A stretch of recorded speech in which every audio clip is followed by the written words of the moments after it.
Welcome to Aotearoa Tomorrow, or maybe it's New Zealand. I'm not 100% sure what we're calling this these days, but there was probably a title card before this, so you'll know what you're watching anyway. Today I'm joined by, now I don't know how to pronounce your name. It's Ben Chissell. Hey, there we go. Second Chissell, go. nice. Second Okay. go. I just say chisel with the French twist. There we go. Yeah, there we go. Very exotic. You were the leader of, or the organizer of, a protest against the proposed amendments to the Fisheries Act. Now that took place on the 22nd of November, if I'm not mistaken. Can you tell us a bit about what the issue was with the amendments that are being proposed and how the protest went? Yeah, so there was four of us that were the organisers. I guess I've just sort of taken the more of the public face of it, so to speak. But myself, Scott Malkin, Injun Park, and Nikki Sinden in the beginning as well. But as I say, I guess I've sort of accidentally become the face of it. So the main point to the protest, obviously, the limelight was a little bit hogged by the marlin, but that was the pressing matter at the time. But the main points were no commercial value to be added to marlin. So it was a slippery slope that has been proven in the past. If you put a value on something, even if it is to negate the accidental bycatch and try and get some return for it, you put a value on something, it starts getting targeted. So the first one was no more species to have a value added to them. That sort of got abbreviated to no more species in the QMS because we know eventually where they will all end up. So QMS is the quota management system. The second point was no commercial fishing in the HPAs. So the government introduced a bunch of new. They've gone just short of calling them marine reserves, but they call them a high protection area in the Hauraki Gulf. So they've introduced a whole bunch of those, but they still allowed commercial fishing to exist until those. Third thing was don't limit public consultation. So there's a proposal out there at the moment that the government or Shane Jones has put in place or trying to put in place that will allow. Here we go. How long did we last? How long did we last? How long has it been? 30 minutes. 30 minutes. Really? I think it hasn't been. But very quick, okay? Charming. So where were we? The third one, the limiting of public consultation. So they want to put limits on how often the public need to be consulted for proposed changes, and we know that's not really a good idea with how things have been treated, especially with the current minister. The fourth one was to prioritise, Kiwis over overseas export. So how many people turned up to the protest? People-wise, I think there was around 3,000 to 4,000 in terms of the boats, and then boats and cars, or boats and kayaks, or boats and whatever. Estimates are around 600 to 800. Wow, that's awesome. Yeah, I think they did the police in the initial stages did some maths, and they said, if you get, I can't remember what it was, if you get, 500 boats, it's like 18 kilometers long or something like that. We're like, that'd be really cool. Like, we were stoked. We were like, we were planning around just having 30 boats show up, and we were planning on like taking a strategic photo so it looked like there's way more than there were. And in the end, man, we couldn't get everyone in one picture. This whole thing is really interesting because back in 2004, when they made quota for kahawai, it got fished. Kahawai got fished nearly to the point of collapse. And there was a High Court ruling in 2009 that said that non-commercial fisheries or non-commercial fishermen had to get priority over commercial fishing. And it also said that there needed to be a significant consultation with non-commercial fishermen and women prior to any major changes. And it seems like the current ministry is moving away from that High Court ruling in 2009. Yeah, 100%. It's hard to sort of consistently get our point across without involving the same minister over and over again. We don't want to look like we're just bashing one minister. The reality is, if any minister was doing this, would be bashing them. But you keep looking at, okay, where are these decisions coming from? Where are these decisions coming from? Where it's the same person over and over and over again. You just see this morning. It's actually been up for a couple of days now that he's now proposing that people who catch or commercial fishermen that catch over their quota won't be penalised as such, and they'll be paid the same value or very similar value. Reducing deemed value. Yeah, insane. Correct. Especially when deemed value has been systemically abused relentlessly for the entire time, basically. Correct. And the important point for us to make is that we're not after the commercial fishermen. There has always been and probably always will be an element of us versus them, no matter how much we try and negate it or some of them try and negate it. There always will be a little bit, but as an organisation, One Ocean, we're not after them. We certainly think there's a few things that can be improved, particularly with methods of fishing. But overall, I don't really like fish that much. It's all right to eat. I love my sashimi, but I'm not catching tuna every week. But I still go to the fish and chip shop. People still have fish at restaurants. It needs to be there. It just needs to be a balance, which we haven't had a fair balance for ever. I think you'd have a hard time making the case that non-commercial fishers have been given fair treatment alongside commercial fishers for the duration of the existence of the New Zealand fishery. If you go all the way back to prior to the introduction of the QMS, the quota management system, and then moving forward to the fisheries reforms of 1996, and then again in 2016 when they finally phased out the the charter fishing boats that were essentially slave ships that allowed foreign flag vessels, Korean, Japanese, and Russian to fish in New Zealand waters, fish New Zealand quota in New Zealand waters. The entire time, it's just been abuse after abuse after abuse after abuse. And to your point about the commercial fishermen and how it turns into this us versus them mentality, I think because there are so many abuses and the performance of the Ministry for Primary Industries and subsequently the Ministry of Fisheries has been so extraordinarily poor in managing the fishery that you hear just endless bad stuff about commercial fishermen, whereas many, the majority, one would hope, are actually extremely above board and have spent their lifetime building a career and a profession that is run to the book and to the letter of the law. And yet the public just hears these commercial fishermen getting bashed and bashed and bashed and bashed. And so they develop a really negative picture of the commercial fishermen. In reality, our interests are perfectly aligned. Well, it's interesting, like you say that, because it go back to stating, I think you said, have non-commercial. I like to call it the public fisheries rather than recreational, because it sounds like we just do it for fun. What some of us do, a lot of us do, but a lot of us don't.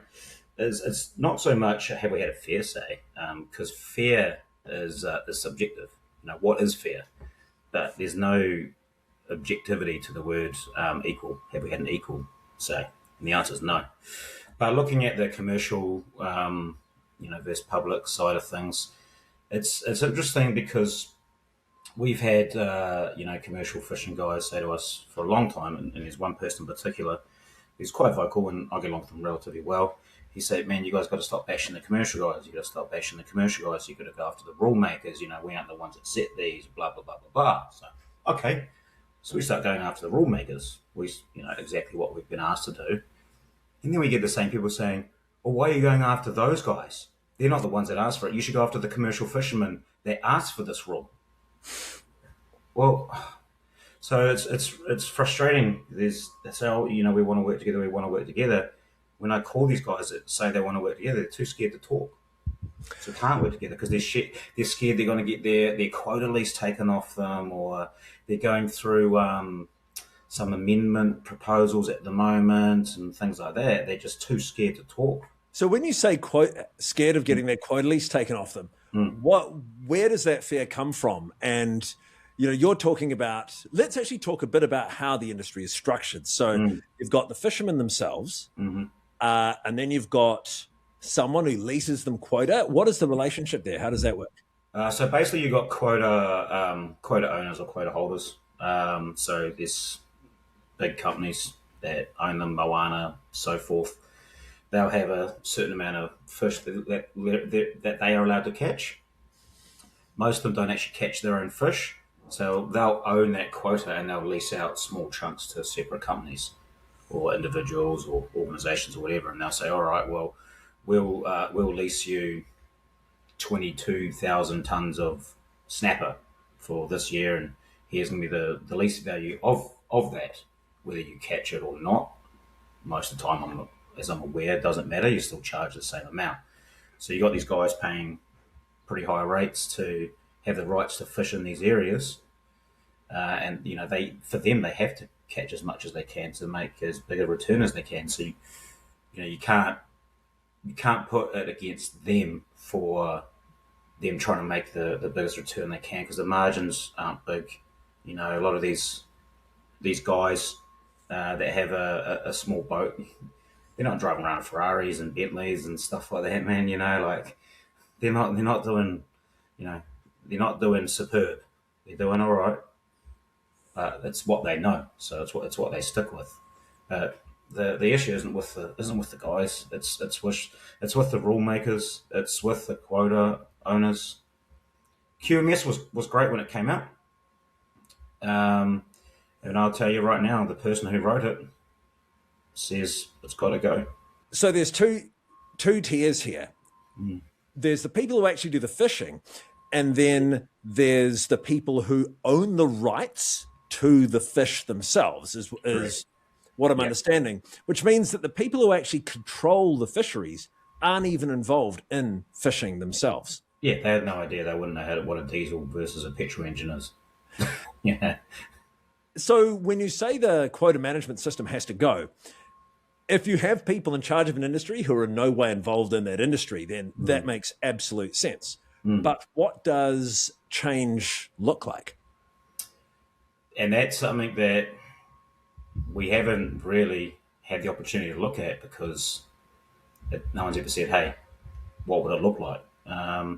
There are some loose ideas that have been floating around. It's not something that I've ever sat down and written a plan for, but I'm related to someone who wrote the QMS, and this person was one of 3 people that sat down over a long weekend in 1986, and they were tasked to write it, and they did over a weekend. But they've said, look, it was great at the time, something urgently needed to be done. It was just an absolute debacle out there, but it's outdated and it needs to be changed. It needs to go. There is this issue where, because the industry is structured in the way that it is, the people who actually do the commercial fishing are disempowered from representing the fishery itself, because for the profit motive, which is further up the chain, is essentially in charge of giving them putting bread on their tables, and that misallocation. Don't bite the hand that feeds type thing, Yeah, which is a massive inappropriate power imbalance for the industry. Yeah, and people are that's the thing, they're just too scared to talk to us, because when we looked at, we were announcing this this protest and things like that, we had the CEO of Seafood New Zealand making replies to us. So who are you replying to? I haven't seen a message to you. This isn't targeted at you. But they're just straight on the attack, and you guys are slagging off commercial fishermen, and they started saying things like, any attacks on them will be taken very seriously. When did we ever say we were going to attack them? Don't even know who they are. Well, now, but these people are, Seafood New Zealand, they got 2 full-time PR people. You got people in politics who have been spinning things for decades. You've got me and my little scrawny tattooed ass, trying make things up and figure things out as I go. But scientifically, I'm sure there's some facts and things that they can, get 7 scientists they pay to get favourable data from to give them some stuff. But morally, when it comes to an argument, they won't do it. I've said to a couple of them, I said, why don't we just do why don't we have a debate? No interest, no interest at all. Yeah, I mean, they don't want to draw attention to the subject, and given the close relationship between the Ministry for Primary Industries and now the Ministry for Fisheries, and the long established collaboration between those who hold quota and those government and those in government, the ministers in particular, you would expect there to be that kind of pushback and that kind of back channeling. It's odd because I am friends with a partner of someone who was quite high in the government a while back, and when they were looking to do small things, this is the partner of the politician. Just small things, a little sponsor thing here or a little freebie here. Like the channels they had to go through the ethics committee, the internal ethics committee, to get a minor sponsorship or say that they were allowed to mention this brand was mind numbing. But then you've got Shane Jones, who has openly said he is pro commercial fishing, he is pro industry, he makes no apologies about it. He was a shareholder or director or chairman or whatever it was of them a few moons back, but there's no scrutiny on that. It's it's quite scary how much power they can have to skirt around things when it comes to elections. But we got a lot of meetings with politicians coming up, from National, from ACT, from Labor, who have reached out to us. It's this has made a significant amount of noise, more than I think initially I thought. You've mentioned Shane Jones many times, but if you look back at the endless litany of legal cases against MPI that come from the High Court, there's not a single fisheries minister or minister of primary industries that comes out of the job looking at all good. It looks either completely neglected or outright corrupt in every single government. Or scared. We saw that with I think it was Stuart Nash when he came in. I don't know, I can't remember, 6 or 7 years, whatever it was ago. And the guys at the time at Legacy, we didn't exist then. But, I know the people at Legacy, we're separate organisations, but we have many of the same values. And they were stoked. Yes, Nash. He's a good friend of the rec and the public sector. He's told us what he's going to do. Blah blah blah blah. Man, within 6 months, he stopped answering his phone. Something had happened. Something, a bunch of whatnot had got to him, and he just stopped engaging. Nash wasn't exactly known as a person who had much pushback of his own, but as you say, like, I'm not targeting this at Jones because he's Jones. I'm targeting this at Jones because he's the current minister now. The minister could be, I don't know, Helen Clark or whoever. And the next minister, man, I'm going to be up them too. Whoever that might be. But at least we may have someone that doesn't have industry ties, who didn't actually work in the industry. Yeah, I mean, you would hope that you'd get a minister that wasn't actually in the ministry. There's this juggle in the industry. There's a juggle between competence and which you would get from actually working in the industry and credibility. And I think the mistake that was made in appointing Shane Jones is that when you have a ministry with a history of corruption, extensive history of corruption, the Ministry for Primary Industries, I'd argue probably more than any other portfolio in the country. Absolutely. By a long shot. It's absolutely filthy. And he makes the comment that they want to, one of the reforms that they want to introduce is taking the, exempting deck cam footage, observer camera footage from official information requests. And the reason they want to do that is because they say that they don't want that footage to be used to villainize the fisheries industry. And the natural response that you'd say would be, well, mate, why do you have so many bloody high court rulings against your ministry for incompetent management of the fishery? Do you know the company that actually installs these and has the contract for them? No, who is it? Take a guess. What, Sealord or Tallies or something? By the industry. Yeah. Like 50-something% owned by the industry. So the government had an option between, I think there was three companies when they were doing it. One of them might have been like Norwegian or something like that. I think one was Canadian, and then so these two overseas options were had long history, really, really good, completely independent, nothing to do with their government. Like, this is all they've done, and they've done it for decades. And they went, nah, we're going to get this bloke over here to do it. Never done it before. 51% owned by, look on Companies Office and you'll track it all down. 51% or 50% owned or whatever it was by the industry. Oh, no, that's right. Yeah, 80% failed in the first year. And then we got this, I think when Jones was saying, with the marlin come on board, but you'll be able to see them on the cameras and blah, blah, blah. It's like, is that the same cameras you're trying to get rid of? The same cameras that you won't let anyone look at?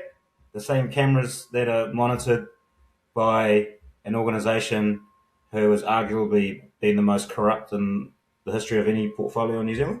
Those ones.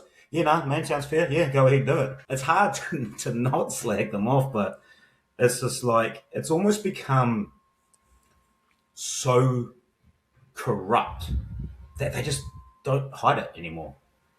There was a little mini doco done by New Zealand Herald. Anyway, there's a bit in that, and he leaves it in where he asks Shane Jones if he's actually doing any other regulation. And he's like, oh, yeah, we're doing tons of extra regulation. Like, for example, in the future, we're going to do something with crayfish. And not only is it the most horseshit example, something we're maybe going to do, totally non-specific, but I looked that up.